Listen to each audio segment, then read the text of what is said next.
Hello everyone. आज के video में हमें lower caste movement, socio religious reform movements, साथ में ट्राइबल रिवोल्ट्स और पीजेंट मूवमेंट्स वगैरह भी पढ़ने हैं। सबसे पहले हम अपने लोअर कास्ट मूवमेंट्स देखते हैं और यहाँ से क्वेश्चंस बहुत निकल के आते हैं एग्जाम में। ज़्यादातर क्या पूछते हैं कि कौन सा जो मूवमेंट वगैरह है वो किसने स्टार्ट किया, उसके फाउंडर कौन है, या कोई एसोसिएशन या ऑर्गेनाइजेशन बनी तो उसके फाउंडर कौन है, या कोई फेमस स्लोगन है तो वो कौन से ऑर्गेनाइजेशन में किसने दिया था, बस ये सब पूछते हैं।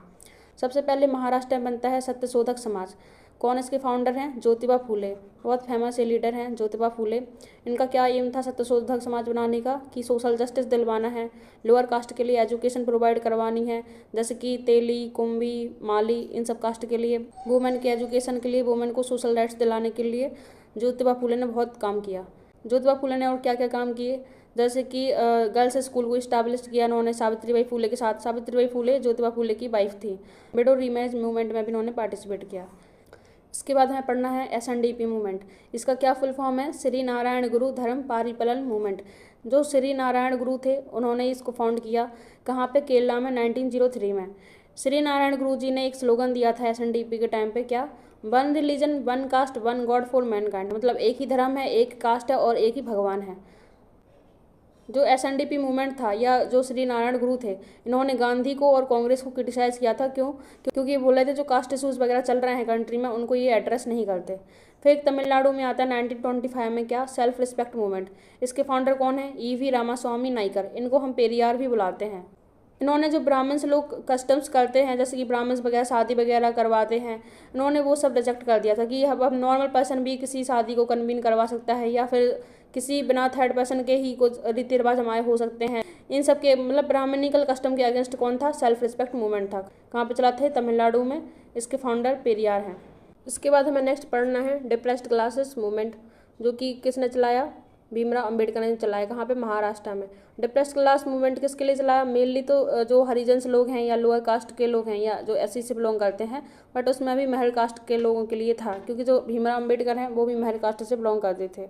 1927 में जो भीमराव अंबेडकर हैं वो बहिष्कृत भारत समाज समिता संघ भी बनाते हैं, और 1942 में एक कास्ट फेडरेशन बनती है जिसका काम क्या होता है? जो अनटचेबल्स होते हैं उनके राइट्स के लिए एडवोकेट करना। 1917 में क्या बनता है? कांग्रेस का हरिजन मूवमेंट स्टार्ट होता है, जिसके मेन लीडर कौन होते हैं? महात्मा गांधी होते हैं, मदन मोहन मालवीय होते हैं, जमनलाल बजाज होते हैं। इसका मेन ऑब्जेक्टिव क्या होता है कि जो अनटचेबिलिटी की प्रैक्टिस चल रही होती है उस टाइम पे, इनफैक्ट अभी भी चल रही है कई कई जगह पे, तो उसको अबॉलिश करना है। 1917 में इसके लिए कांग्रेस रिजोल्यूशन पास करती है। 1929 में क्या होता है? एक anti untouchability sub committee form होती है कांग्रेस के अंदर ही। 1932 में ये चीज़ याद रखना कि गांधी जी बनाते हैं क्या? All India anti untouchability league बनाते हैं गांधी जी। गांधी जी के द्वारा एक जर्नल भी पब्लिश किया जाता है हरिजन नाम का, तो इसके बारे में हम न्यूज़पेपर वाले सेक्शन में पढ़ चुके हैं।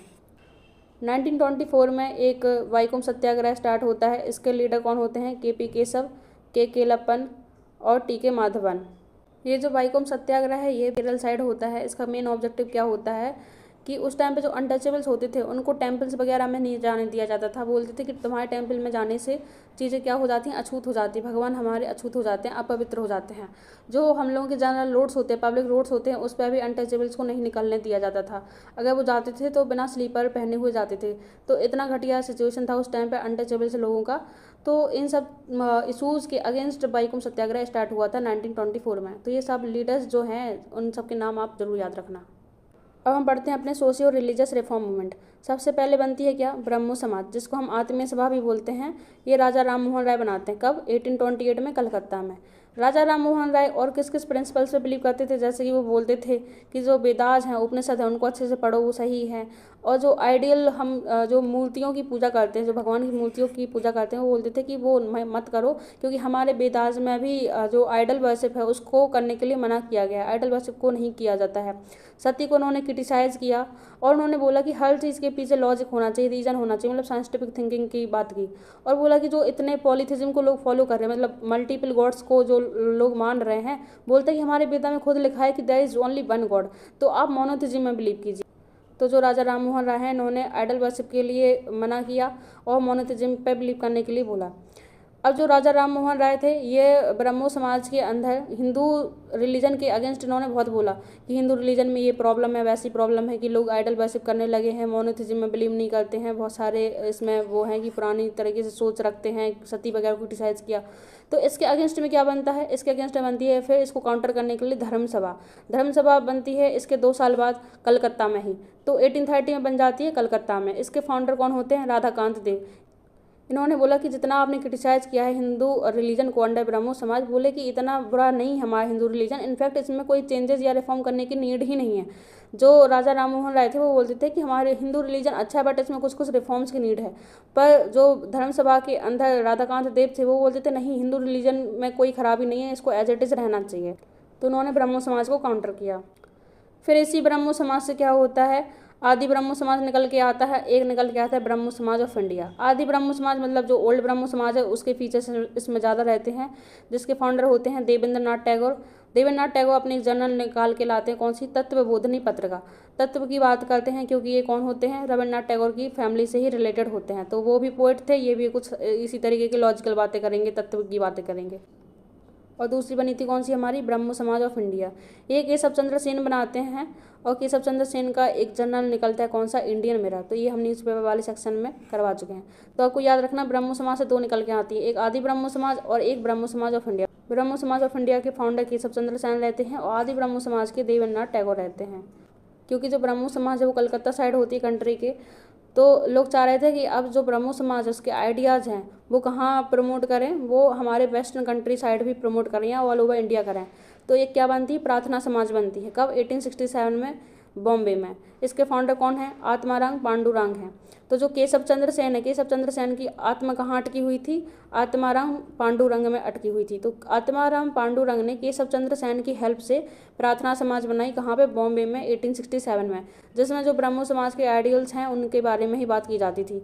और बाद में जो प्रार्थना समाज है इसमें MG रनाडे ने भी इसको ज्वाइन कर लिया। तो सबसे जो इंपॉर्टेंट लीडर थे प्रार्थना समाज के वो कौन थे, MG रनाडे थे, क्योंकि बहुत ही इंपॉर्टेंट पब्लिक फिगर थे। क्यों मैं ऐसा कह रही, क्योंकि जो MG रनाडे थे वो गोपाल कृष्ण गोखले के कौन थे, ये पॉलिटिकल गुरु थे। और गोपाल कृष्ण गोखले किसके पॉलिटिकल गुरु थे, ये महात्मा गांधी के थे। और महात्मा गांधी किसके पॉलिटिकल गुरु थे, ये जवाहरलाल नेहरू के पॉलिटिकल गुरु थे। तो सोचो ये कितने बड़े पॉलिटिकल लीडर रहे होंगे। फिर जिस तरीके से बॉम्बे में बनी उसी तरीके से मद्रास में बनती है क्या, वेद समाज बनती है 1864 में। इसके फाउंडर कौन है, श्रीधरालू नायडू और केशव चंद्र सेन। यहाँ भी केशव चंद्र सेन, यहाँ भी केशव चंद्र सेन, क्योंकि ये चाह रहे थे पूरी इंडिया में ये चीज़ फैल जाए। तभी तो इन्होंने क्या नाम रखा है, ब्रह्मो समाज ऑफ इंडिया, मतलब पूरे इंडिया में फैला रहे। तो एक बॉम्बे की हो गई, मद्रास की हो गई। मद्रास में श्रीधरालू नायडू और केशव चंद्र सेन। यहाँ पे क्या इनका मेन एम था कि जो कास्ट डिस्टिंक्शंस होते हैं, मतलब कास्ट के बीच में अलग अलग कास्ट के लोगों के बीच में अलग अलग तरीके से ट्रीट किया जाता है, तो वो चीज़ को एरेडिकेट करना है, ख़त्म करना है।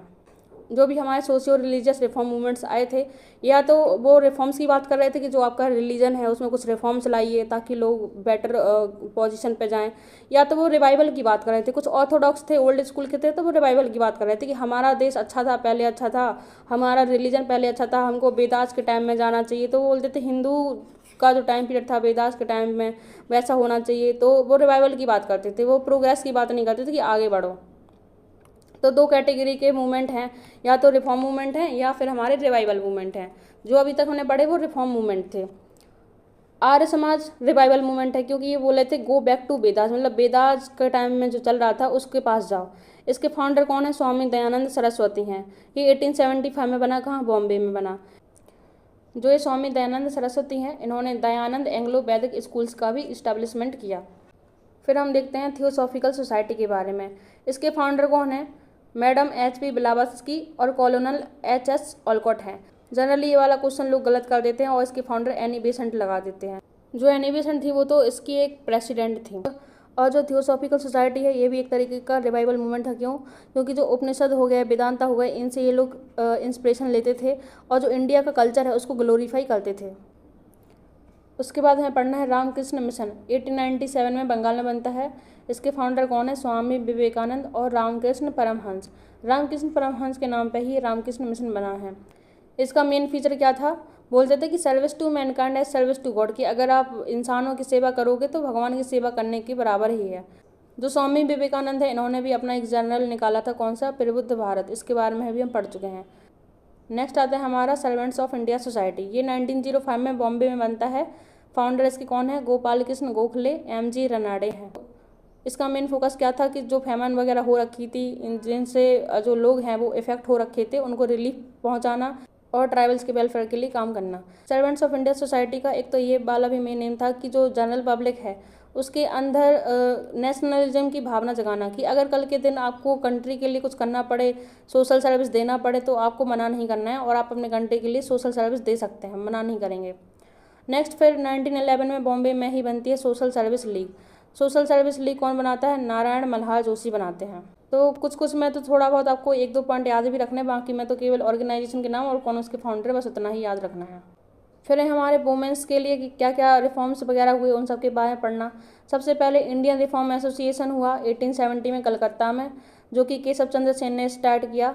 इसमें केशव चंद्र सेन जो हैं वो चाइल्ड मैरिज के अगेंस्ट बात करते हैं और वुमेन के सोशल स्टेटस के लिए बात करते हैं।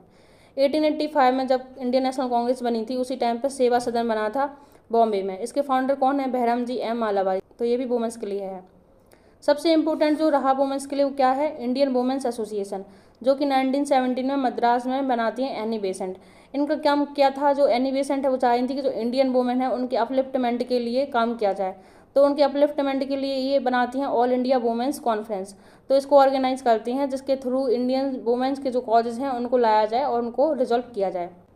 1910 में निष्काम कर्म मठ भी बनता है पुणे में। इसको बनाते कौन? ढोंडो केशव कार्वे। इनका क्या मेन ऑब्जेक्टिव था कि पुणे में वुमेंस के लिए यूनिवर्सिटी वगैरह बनाई जाए, वुमेंस की एजुकेशन और सेल्फ रिलायंस के लिए उन्होंने काम किया। एक और इम्पोर्टेंट है, इंडियन नेशनल सोशल कॉन्फ्रेंस बनती है बॉम्बे में 1887 में।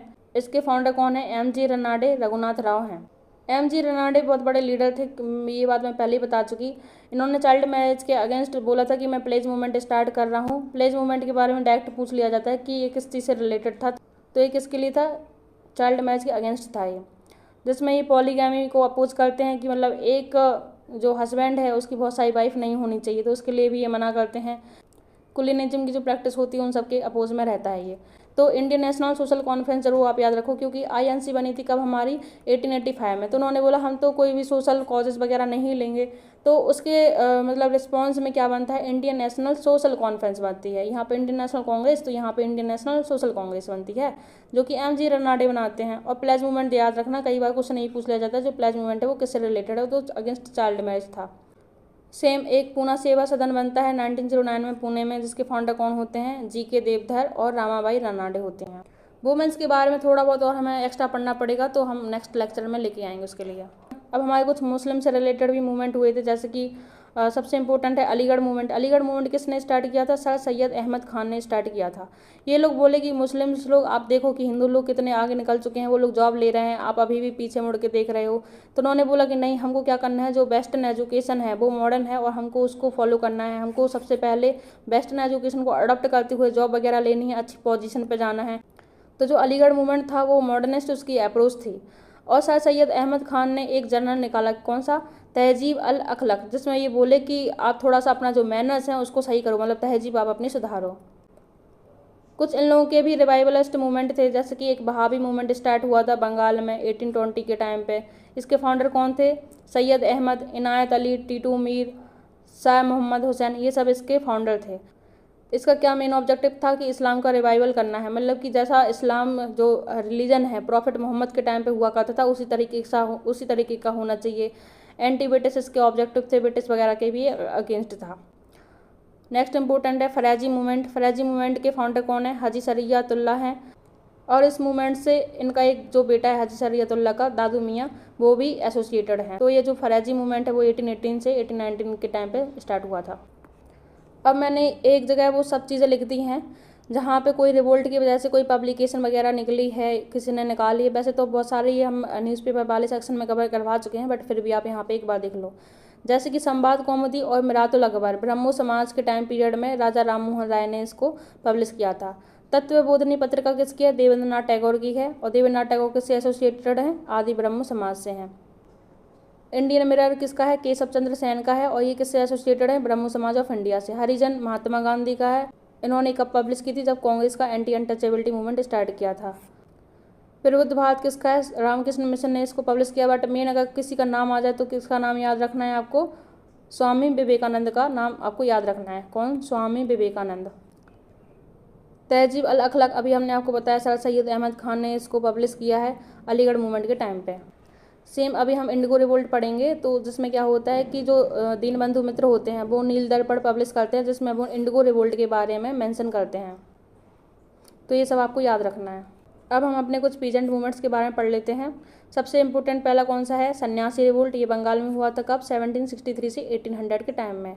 सन्यासी रिवोल्ट में क्या होता है कि जो सन्यासी और फकीर लोग होते हैं वो पिलग्रिम्स पे जाते हैं, मतलब अपनी यात्रा करने जाते हैं, और ये लोग अपना कुछ तो कमाते नहीं हैं, तभी तो ये सन्यासी हैं।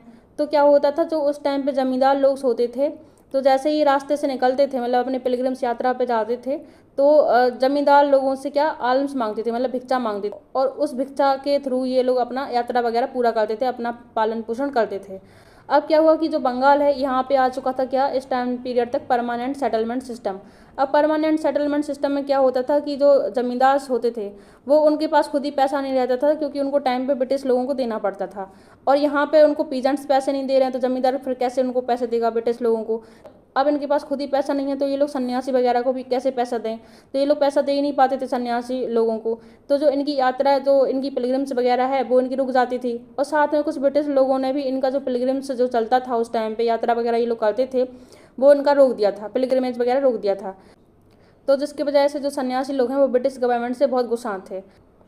इसकी वजह से उन्होंने रिवोल्ट कर दिया अगेंस्ट ब्रिटिश गवर्नमेंट, जिसके मेन लीडर कौन है, मजनून शाह। और इसमें दो लेडी का नाम याद रखना है, देवी चौधरानी और भवानी पाठक। मजनून शाह के साथ साथ आपको एक और नाम याद रखना है, कौन सा, चिराग अली।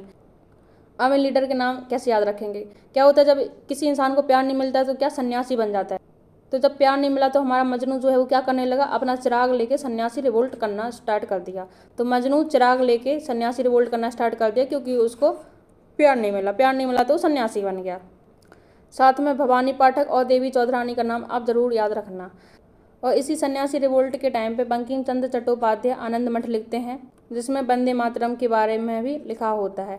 तो वंदे मातरम या आनंद मठ कब आता है, सन्यासी रिवोल्ट के टाइम पीरियड में आता है, ये इसी से कनेक्ट करना है आपको।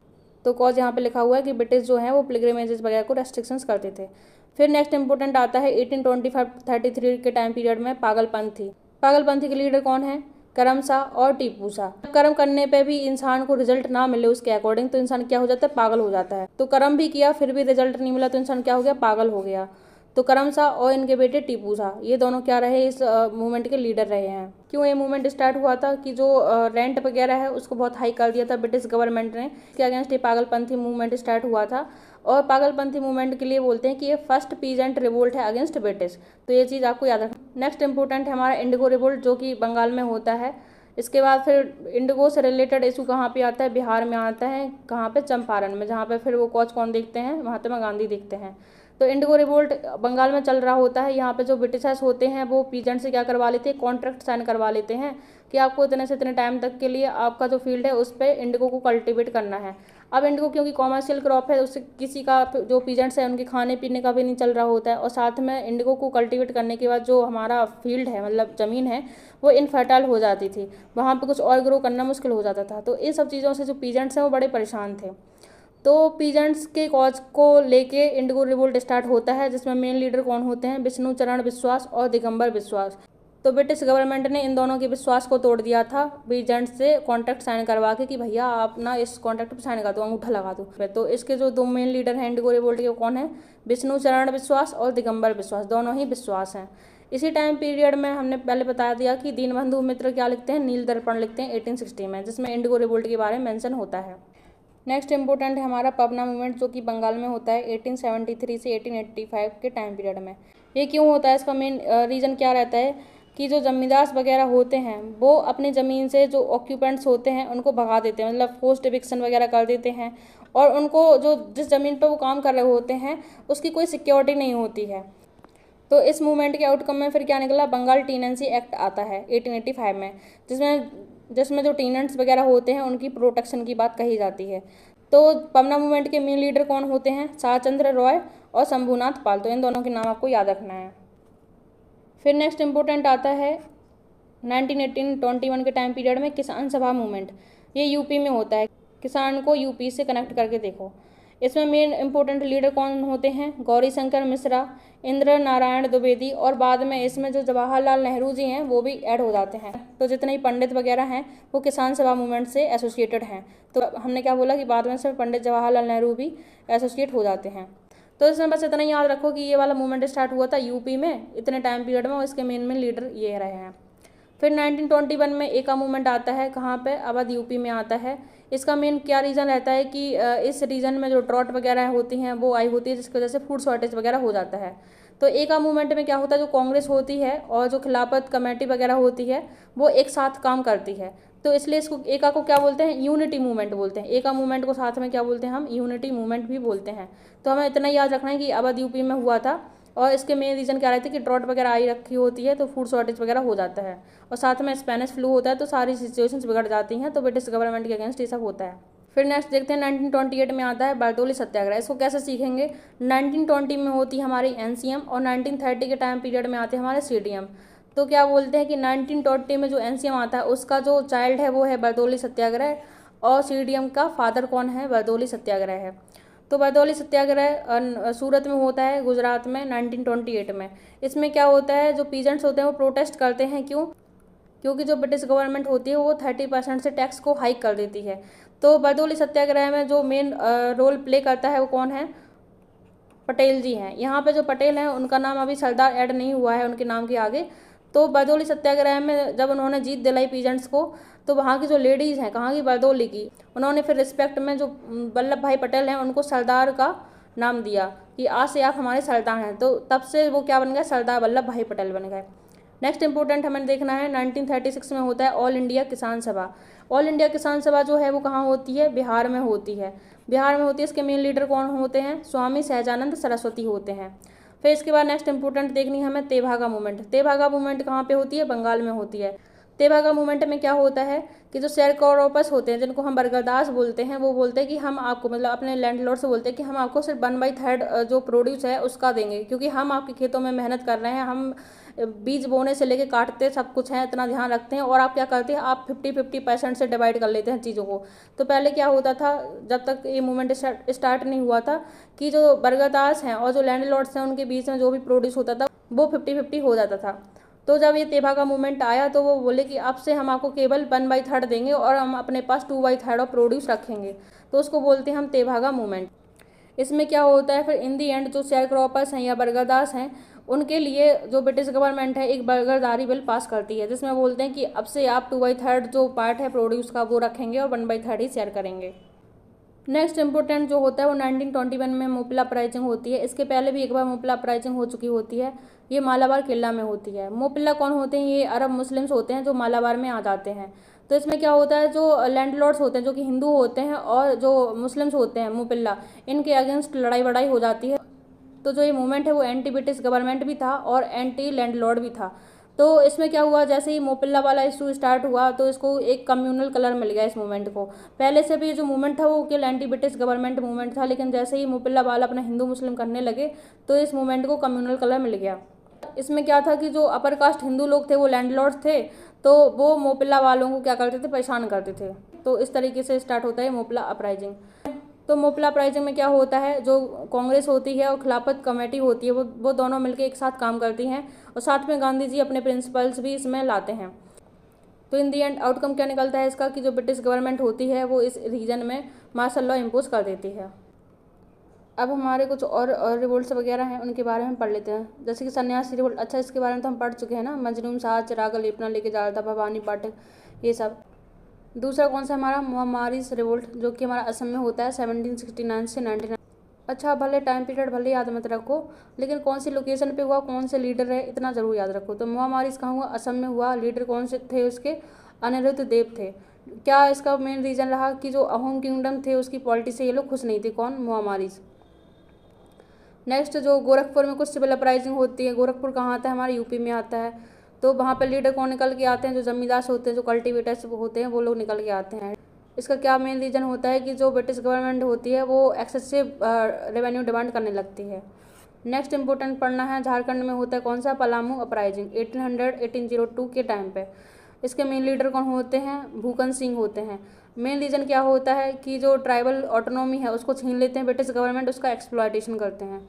ये बहुत इंपॉर्टेंट है। बेल्लौर म्यूटनी, ये हमने आपको गवर्नर जनरल वासुदेव में ही पढ़ाया था।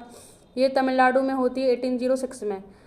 कौन करता है? जो इंडियन सिपाहीज हैं वो करते हैं। इसमें क्या ट्रिगर होता है कि जो ब्रिटिश मिलिट्री होती है उसका जो ड्रेस कोड होता है वो इस तरीके का ड्रेस कोड होता है कि ऐसा लगता है कि जो हम लोगों का रिलीजन है उसकी वो इंसल्ट कर रहे हैं। तो उस तरीके का कुछ ड्रेस कोड रहा होगा कि जिससे लगता होगा कि वो अब हमारा जो रिलीजन है उसकी इंसल्ट कर रहे हैं। तो होती है वेल्लोर म्यूटनी तमिलनाडु में।